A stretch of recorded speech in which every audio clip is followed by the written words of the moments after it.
तिलारी कालवा प्रकरणी पालकमंत्री नितेश राणेंनी ठेकेदारांना इशारा दिलाय। निकृष्ट काम करणाऱ्या ठेकेदारांना यापुढे ब्लॅकलिस्ट करणार असल्याचं ते म्हणाले। जनतेसाठी आमचं सरकार आणि प्रशासन आहे। असं कोणीही निकृष्ट दर्जाचं काम कोण करत असेल, काम मिळवण्यासाठी हेलपाटा मारायच्या आणि काम मिळाल्यानंतर अशा पद्धतीचं अगर काम होत असेल आणि त्याबद्दल तक्रारी असतील तर प्रशासनाला सांगून ब्लॅकलिस्टेड करण्याचं काम किंवा आता एकंदरीत त्या पद्धतीची मोहीमच चालू झाली पाहिजे। कारण का काय होतं, रस्ते असतील, डॅम असतील, विविध कामामध्ये मिळवण्यासाठी कॉन्ट्रॅक्टरांचे मोठ्या मोठ्या रांगा लागतात आणि काम मिळाल्यानंतर ते काम साधा एक पावसाळा पण बघत नाही।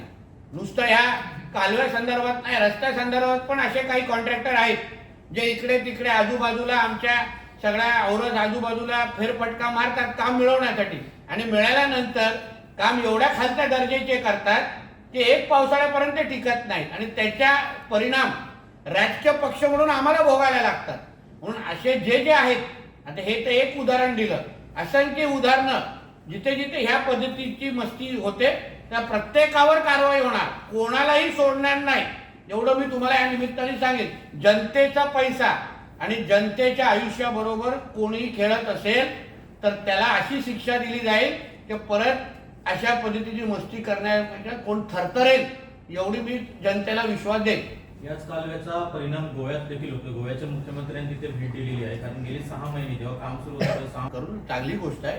त्या संबंधित आमचंही लक्ष आहे, मी पण तिथे स्वतः पालकमंत्री जाईल, दीपक केसरकर साहेब पण स्थानिक आमदार म्हणून तिथे जातील। शेवटी तो जो प्रकल्प आहे तो महाराष्ट्र, सिंधुदुर्ग आणि गोव्याचा दृष्टिकोन महत्वाचा आहे आणि तिथे अशा पद्धतीचे अगर कोणी निकृष्ट दर्जाचं काम करत हिंमत करत असेल ना, ते हिंमत आणि कंबरडं कसं तोडायचं हे आता येणाऱ्या कृतीतून आम्ही तुम्हाला दाखवू। आमचे दिवसभरातले सर्व अपडेट्स, ताज्या घडामोडी आणि थेट लाईव्ह पाहण्यासाठी सबस्क्राईब करा, लाईक करा कोकणचं नंबर 1 महा चॅनल कोकण 7 लाईव्हचं YouTube चॅनल।